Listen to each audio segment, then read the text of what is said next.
first two picks themselves, and then Bryce kind of give an overview of just probably, I would say a good amount of people in the chat probably already know, but just for the podcast sake, and then obviously maybe some that don't know who the Reds took, overall kind of maybe a high level overview of them, and then maybe your own thoughts. Yeah, so obviously at 1-9 there, they took prep shortstop Steele Hall from Alabama. It's a really high, it's a kind of an upside play. The floor is present, though. I think he's the best athlete in the draft, is my opinion. I think he's somebody that is going to be an impactful player in that sense, pretty much no matter what. He's great with the glove, great hands, going to stick at shortstop, all the good stuff you love to hear. But he's an 80 grade runner. He's a plus runner, like 6'2", 6'3", 60. So that's like Billy Hamilton type fast. Something that doesn't get thrown around a lot. So I think the swing's better than it was last year. And he's a reclass guy. So what the Joe Katuska said, the director of scouting, he pretty much said that if this guy was in the 2026 class, you're looking at a potential 1-1 candidate. So I think that he's a guy they're kind of betting on his upside a little bit, betting on kind of who he could be, maybe similar to Sammy Stafford, Tyson Lewis, maybe with a little bit more like present talent whenever they took him. And those guys have obviously worked out well. So I think it's a fun addition. I think the Reds maybe went a little bit out of their box a little bit, where they maybe took a little bit more high present floor guys in the past with Burns and Louder and even Collier to an extent. Obviously kind of knew what to expect from him, but this guy has, I think the comp keeps getting thrown around, and it's a heavy one, but it's Trey Turner, and the speed that he has, the swing that he has, the type of player and the profile he has. I think it's kind of the hope with the pick, obviously, is that he turns into a 3, 4, 5 win player that helps you on both sides of the baseball, which I think we've all been kind of wanting there. So, did any of the experts have the Reds linked to him at all? Yeah, the Baseball America said that was the one prep guy that they were most linked to. Okay. I kind of liked Billy Carlson slightly a little bit more. Obviously, Carlson went 10. We'll see how that plays out. He went to the White Sox. I'm going to hopefully bet on Steele Hall a little bit on that one. And they're such similar players. I just liked Carlson's in box like motions and movements a little bit more. But that's each their own. Every person sees it a little bit different. Somebody could look at that and say, I don't like how Carlson moves. I like how Hall moves more. So it is what it is. I think that they're both similar type, that they're going to have impact because they're good defensive players. They can impact the game in different ways. Aaron Watson, Trinity Christian, was the pick at 51 there, first second round pick there. Big right-handed arm, 6'5", a lot of kind of projectability with his build and his frame. He likes to sink the ball. He throws a lot of strikes. Good kind of sweeper slider combo. Good feel for a changeup, and then he throws a lot of strikes. He has good command. Everybody keeps saying he's polished. So you don't hear that a lot with high school arms. So it feels like it's kind of already a present floor there as well. It's somebody that you hope can maybe even get a tick or two on his fastball with adding a little weight. You think he's 6'5", like 205 right now. If he can get to 220, 230, get a little more oomph behind it, he could be 97, 98. So already having the present feel for multiple pitches is pretty encouraging from an 18-year-old. I think that's obviously, as I mentioned, I think it's going to be an overslot guy. Hall maybe a little underslot, maybe closer to 6, and then Watson maybe 2, 2.5. So the way that the Reds usually structure bonuses, they have obviously everybody has those conversations beforehand whenever you're talking with these guys. These two guys are 100% going to sign. There's no questions asked on that. So it's just a matter of getting them over the line and what that looks like kind of as the draft progresses here, because really only the first 10 picks are kind of what you're working with draft bonus wise there. Let's talk a little bit more, just because there's probably a lot of people who don't understand it. I'm not going to sit here and act like I necessarily am the expert on this. But so you're saying that you think Hall will go under slot, and meaning they pay less than what you would typically pay for that pick, but Watson's going to go over slot. Can you kind of explain that Yeah. to people who maybe don't understand that terminology? Yeah. So the first 10 rounds, every pick has a slot value, is what they call it. And that slot value is what that pick is, like, I guess, valued at. So right now, the ninth pick in the draft was valued at $6.51 million. That's what, if somebody signs the deal, that's kind of what the baseline of what you're working off of is. Normally, these high school kids have a number that they're willing to sign at. So, like, just for example, Cam Collier's number was $5 million. That's what he wanted to sign and move forward, or he was going to go to Louisville. That was the big thing. The Reds took him at, I think, 15 or 16, and they paid way over slot. I think slot was 2.5, and they paid 5. So there's certain things that happen as the draft progresses. Like, certain teams have more slot values, more money just due to the picks that they have. Like, whenever the Reds traded their comp pick, they pretty much sacrificed $2.5 million that they were going to spend in the draft and they traded it for Lux. So those are things that are always considered, obviously. So I think maybe the Reds and they were thinking maybe they had their eye on Watson, who was a top 50 prospect, probably a little bit better than that. They probably saw him and they said maybe his number's 2 million.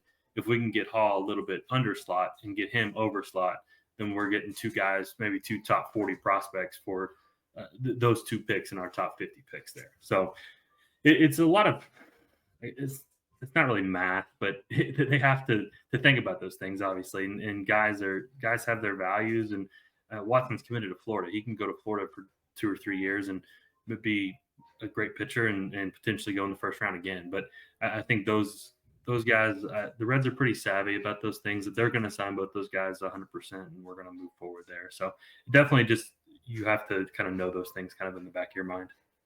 The pick numbers are very, like, deceiving today, right? Like someone will go 6th, but he's actually not even probably, and I don't even know this year, but just in general, will go 6th and he's not even close to the 6th best player in the draft. And someone will go 15th and he might be one of the top 5 players, but the teams just knew he was going to cost more.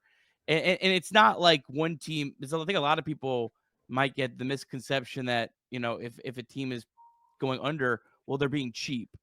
And that's not the case, because every team uses every dollar that they have on the draft.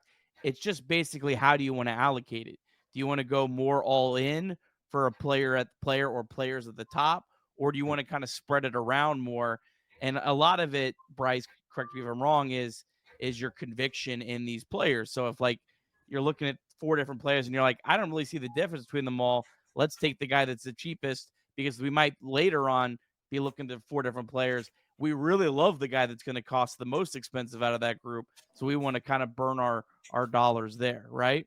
Yeah, exactly. And there's certain things, like, obviously the older the player is, like a senior or junior in college, doesn't really have as much leverage as a high school kid who's committed to a high level school and can go on and continue their baseball career. So there's those things are considered as well, but they call them senior signs. Like, you're going to see some really funky picks in, like, the 7th, 8th, 9th rounds with, like, this senior catcher from Cal State Fullerton who's going to sign for $50,000 and save you a bunch of money on your bonus pool so you can sign these other guys. So there's different, like, every draft has it, every team does it. And yeah, like you said, nobody's being cheap. I mean, the $12.5 million that the Reds have, they're going to spend every dime of that to ensure that they sign these players. I don't ever remember a time where they didn't spend every penny that they had available. Let's ask the probably the question that probably I see the most in our chat and probably the most around. Bryce, why didn't the Reds select Ike Irish? That was the guy everyone thought they were going to select, or I think actually both MLB Pipeline guys had them listed. And this is not like a lot of other sports. Like, I feel like, Bryce, if you predict 5 teams right out of the top first round, you probably were a good predictor. Is that almost how difficult it is? Because the first 2 guys, I don't think anyone had close, right? Yeah, no, nobody expected Willits or Bremer to go 1 or 2. So yeah, I mean, I get the love with Ike, and I get the reasonings why people wanted him, but you all knew my thoughts on Cags last year. It was a similar situation. Like, we're talking about, like, he whiffs in the zone 20% of the time. MLB average is 82%, and Ike Irish was like 80% in college. Like, he swings and misses in the zone 20% of the time in college, and that's a red flag. He chases a lot. He doesn't walk a lot, and I think there's a reason he fell to almost 20 in the draft for that. Like, I think teams are aware of these things more now than ever, and like, I get it, Cags raked all the way through minor league baseball, but he's been probably the worst player in Major League Baseball this year. So, like, there's whenever you get progressing these levels, like, yeah, if you're more talented than the people around you, you're going to perform. Like, Ike Irish was just more talented than a lot of people in the SEC, and he performed. He had slugged like 750. So, like, I get it. I get why people wanted him, but I'm glad the Reds didn't take him. I would have probably been a little upset on here if I had to come on here and talk about a guy that I didn't believe in, but it's good to see that I think the Reds are aware of those things and didn't try to reach on maybe a pick that would have been popular amongst fans there. Just also to be clear, like, you have the bonus pool. You can spend more than the bonus pool, but it comes with penalties. So even like when you go, and there might be like, wow, why did the Angels take, Tyler Bremer when he wasn't ever suspected to go there? Well, they might be saving $5 million on their 10.25 that they have in the bonus, so they can go and sign some of these high school kids that they might believe in more in the second, third, fourth, fifth, sixth round, because they're willing to give them more money. That's kind of the game that is played at the front office level.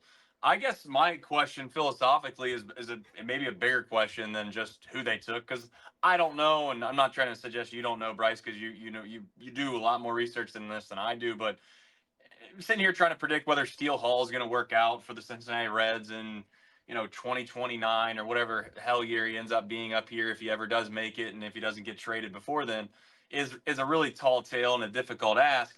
But I think it goes back to my question, which is like, they had an opportunity to take the Tennessee shortstop in Gavin Killen, who's obviously, in my opinion, like a significantly higher floor, but maybe it goes back to the philosophy of like, okay, we took a kid named Elly de la Cruz, who was a raw talent that we kind of wanted to take a lottery ticket on, and now they're starting to think maybe you need kind of those lottery tickets in order to be competitive at the small market level, if you want to call it that. But my thing is, like, the reclassification of him being 17 versus 18 might not seem like a big deal to some.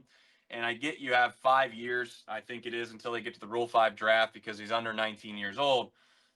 But my thought is, like, if you bring this kid up and he's as good as you think he's going to be, and I've always said this, and I hate this, and I hope MLB changes with the next CBA, the prime of his career is not going to probably get played in Cincinnati. And now, I don't want to get killed for saying that, but it's like, you can hit home runs on these kids that are 17 and 18 years old, but if they come up here when they're 20 or 21, like Elly did, you're gonna have them until right around what I would consider maybe like the meat and potatoes of the prime of their career. And I'm not saying you lose me per se, but that's where it's like, I kind of prefer the guys maybe that are 22 years old, maybe not 22, but 20, 21 when you draft them, because you probably are going to have them right around, I guess, the prime of their careers. But I guess the upside's not there. That's what they don't see. Yeah, I think it's an interesting conversation, and I think every front office probably has that same debate back and forth. Like, okay, do we take the guy that maybe doesn't have the upside? Like, I think Nolan Shawn was a good example. Like, the Angels took him like in the 10th overall a couple years ago, brought him right up, and he kind of failed at first, but now he's a really good hitter, and I think that's probably his ceiling. He's probably going to be a 110 to 115 WRC plus guy for the majority of his career. But like you said, he's already 25. The Angels are going to have him until he's 29. And then from there, there's probably like, oh, we're your first baseman that doesn't hit for power. Like, we appreciate your time, but like, thank you, but like, we'll see you later. So I think that's the difficult scenario. And honestly, the Reds haven't had a great track record of developing college hitters. I don't know if it's a philosophical difference between who they're taking versus maybe they're not spending the capital that they need to spend on it. And maybe that's why we haven't seen as much success. And maybe they just feel like we can sign these Austin Hayes types and trade for a Gavin Lux type and just try to go about it that way and hopefully bet on some of this lower level upside. So it is definitely interesting because, I mean, outside of, I'm trying to think of even who our best college hitter is. You got it pulled up here. I mean, I guess India. India was probably our best draftee. McLean, hopefully. Yeah, McLean, hopefully. But yeah, I mean, we've had a rough go of it with some of these college hitters that we're taking.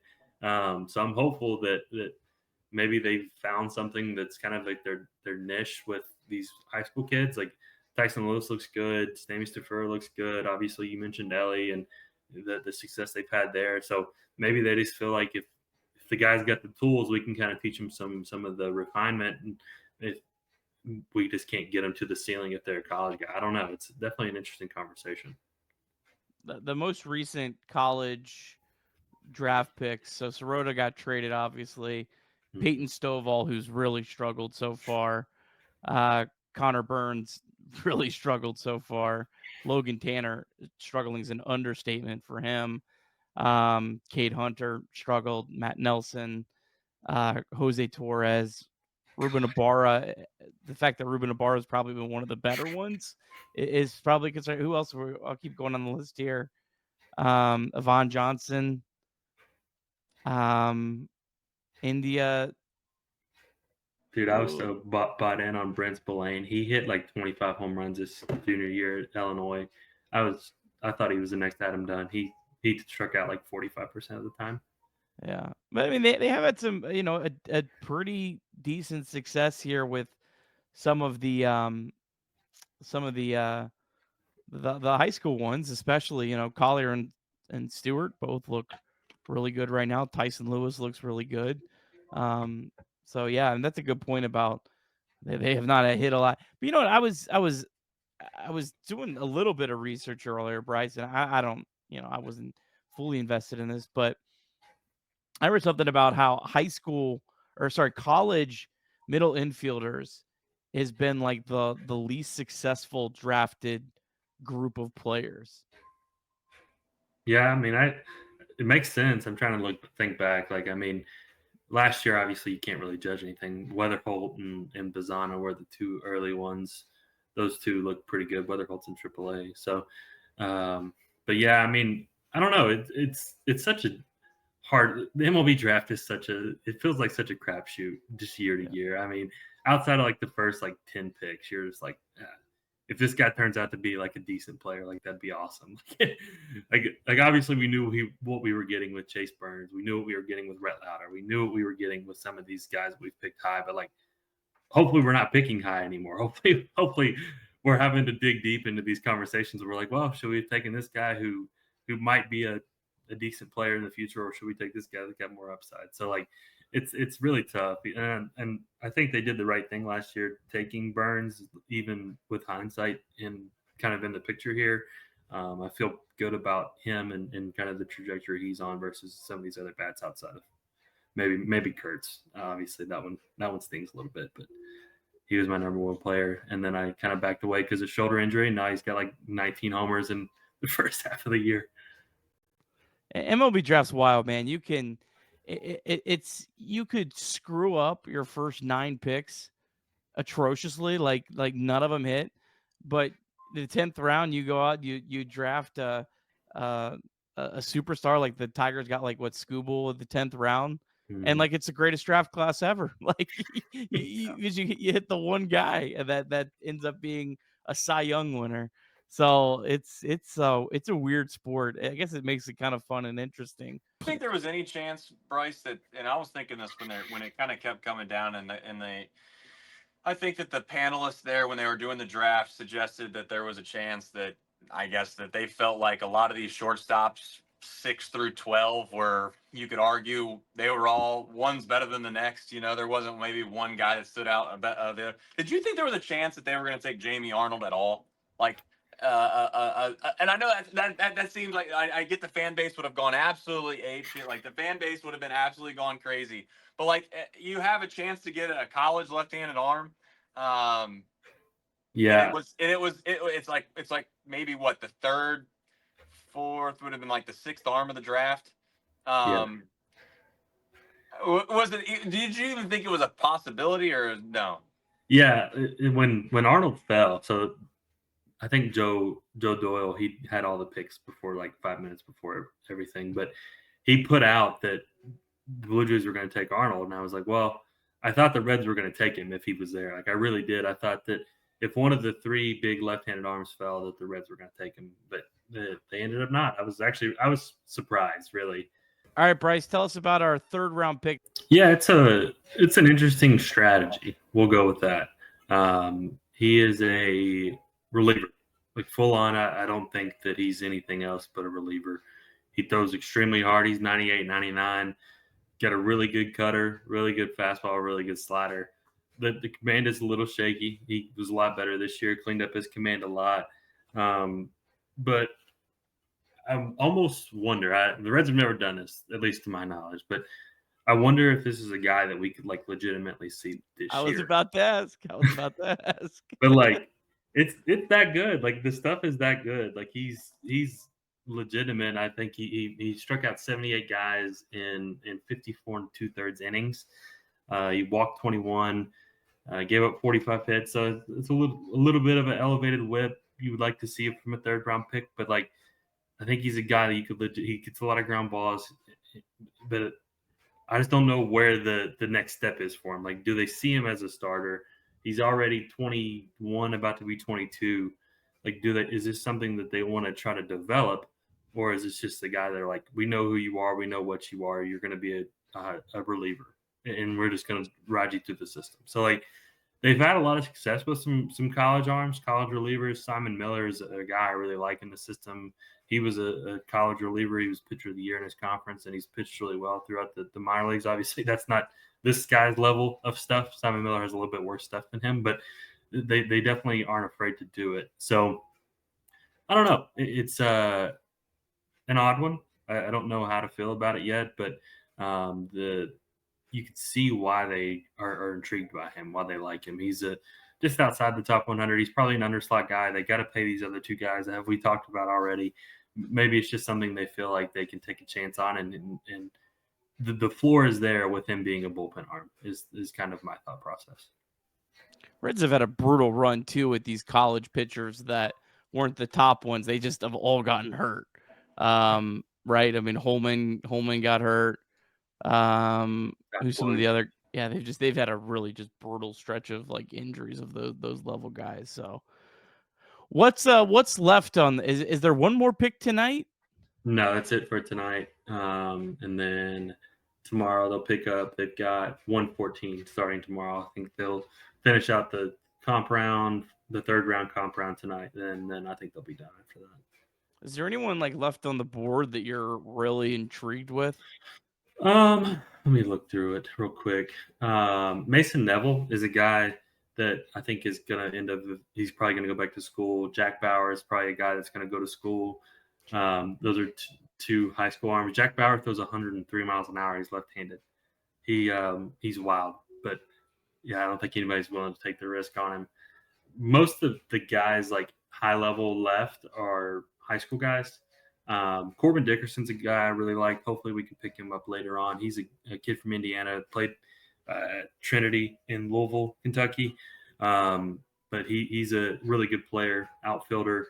I would like to pick him up later if he's there tomorrow. I'm higher on him than most, but hopefully he doesn't go in these next few picks here. But yeah, mostly just high school guys kind of working through it. So from there, big Jared Jones from LSU's on the board. Wouldn't mind to take a stab at him, see if he can hit 45 home runs in a year or something like that in the minor leagues and see what he can do. Bryce, what did you think about the Reds competition, the NL Central? Was there anyone that was taken that you're like, oh man, I hate that he went there, or anyone that was taken that you're like, ha, that guy's gonna suck? The Cardinals have had a really good draft. Unfortunately, I like what they've done a lot. Liam Doyle obviously going 5th, and then they took a really a fun prep at Ryan Mitchell at pick 55 that I liked a lot. So unfortunately, they've had a good draft. The Brewers are the Brewers. They've had a really weird draft. They took a prep kid who was like not even projected to be a top 5 round pick. They took him like in 32nd in the comp round. So they always do some funky stuff like that. But then the kid ended up, he's probably going to be like a top 100 prospect within a year and a half. So I don't know. I don't ever like talking too bad about them, but they took one of my favorite arms, J.D. Thompson from Vandy. But yeah, I mean, I think we've all kind of like, I had my guys that I liked. Unfortunately, the Reds didn't get anybody. I was really hoping that Devin Taylor would fall for my Cincinnati kid, but he went like 2 or 3 picks before. I think the Reds would have picked him at 51 if he was there. So yeah, got picked at 48. Got picked at 48. And he needed to get to 51. Yeah, but he's such a good hitter, man. I think he's going to be a really good pro. Got a couple questions here for you, Bryce. Boston Smith hits nukes. Bryce, do you like him? Boston Smith, where's he? I'm not. Names are kind of evade me sometimes, but let me look him up. Hold on. Boston Smith, Wright State. Oh yeah. The kid from Wright State. Yeah, he's a really good hitter. He's probably a late round guy, senior sign, but yeah, he would be a fun kid to bring on. Played on Chatterbox Sports this year, right, Trace? Yeah, that he did. Yeah.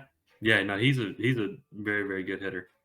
He had a really good regional at Vandy. Just not a lot of leverage. I mean, for those that don't know, there's just not a lot of leverage for kids that don't have any eligibility left in college. And the reality is that unless you're really good and you have multiple teams that are interested in you, and you can use the leverage that the other teams really want you, and they don't want the other one to draft you, then that's your only leverage you have. So there's a good chance that probably even if you're a great player, you see this all the time. I mean, I don't know exactly when, some of these, and I'd have to look back on some of them, but you hear about these guys that go undrafted and they make the major leagues. Well, they were great players. I mean, it wasn't like they just had a bad career or something out of college.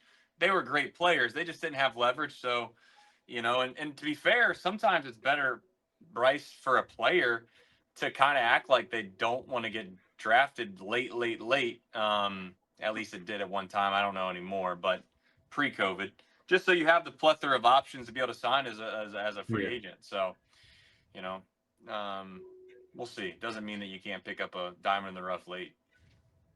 All right, Bryce, I won't tell you to actually yell at people, but a good point here by Scott about how taking a shortstop in high school doesn't really mean a whole lot.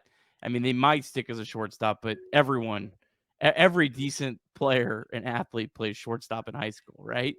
Or yeah, I would be concerned if the Reds were taking bad athletes in the top 10. Like we don't take bad athletes. Like bad athletes don't translate. So like Adam Dunn was a really good athlete at one point in time. Whether you want to believe that or not, he's still like 25 bases his rookie year. So like these guys are, you got to take upside. You got to take guys that can move, because that's the only reason Devin Taylor fell, is just people were questioning his athleticism, but that dude can flat hit. So like it's why he fell to almost the Reds at 51 there.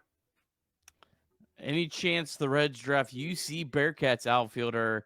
Is that Layden Viordic? Landon Vitterick. Yeah, not even close. No, I like a lot of UC's guys. There's a Carrington Cross as well, is a fun player.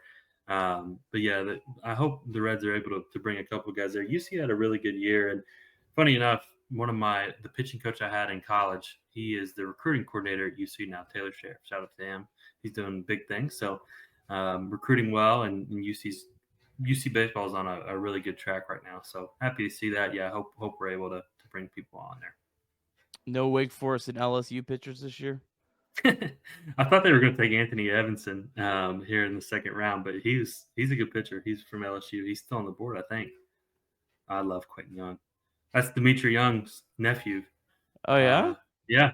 He's a big kid. He went like 50, 51 or 52. He went right around that area. Oh, he's already gone? Yeah, he's already picked. But yeah, he's a big kid, like 6'6", 6'7".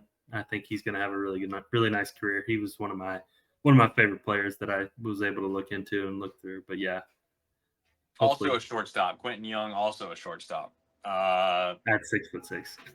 50, yeah. 6'6", 225 shortstop. So my best guess is that he will not be a shortstop in Major League Baseball, but I don't want to pigeonhole a kid, so no judgment here, but just going to go out on a limb and say that will eventually move to a different spot. But yeah, he went 54, which was 3 picks after the Cincinnati Reds took Aaron Watson.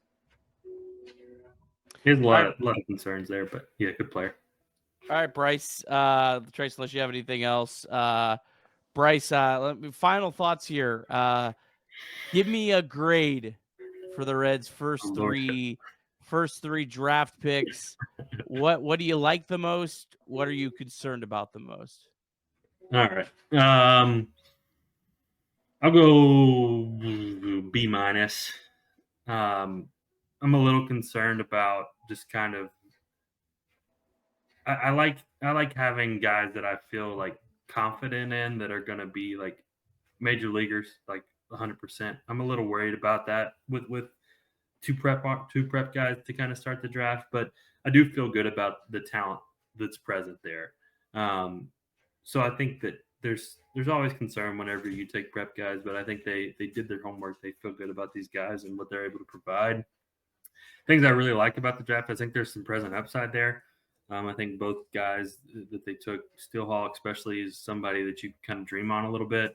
And that's what you want. You want guys that you can dream on. You want guys that you don't have to squint your eyes at and say, oh, if these things go right, he can be a good player. But like if these things go right, Steele Hall could be a game-changing type player and somebody that you're talking about as an elite type of player. So those things that I like.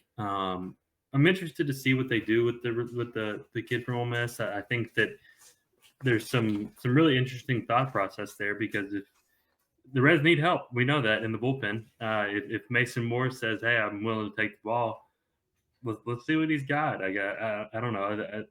What's I guess what are you kind of missing out on there? There's been a lot of people who had success with it. Ben Joyce did it. The Angels have done it a lot with different players. So I think obviously that's not the organization we want to be, but it's a fun thought process, and I think that there's definitely still upside there with that guy that he could be if they try him as a starter, he's got the stuff to be a high level starter. If they say, hey, we're just going to try to make you a dominant reliever, I think that can be there as well. So it's interesting. I loved last year's draft. I thought they did really well there, but we haven't really seen a ton of what that process is outside of Tyson Lewis and Chase Burns. But yeah, we'll see what they got. All right, Bryce. Appreciate your time, brother. Bryce on Twitter at Bryce_Spalding. Literally has a thread going, reacting to every single draft pick. Bryce is the best in the business, and Bryce, really do appreciate you taking some time out of a busy night for you to join our humble show. Thank you all. Appreciate it.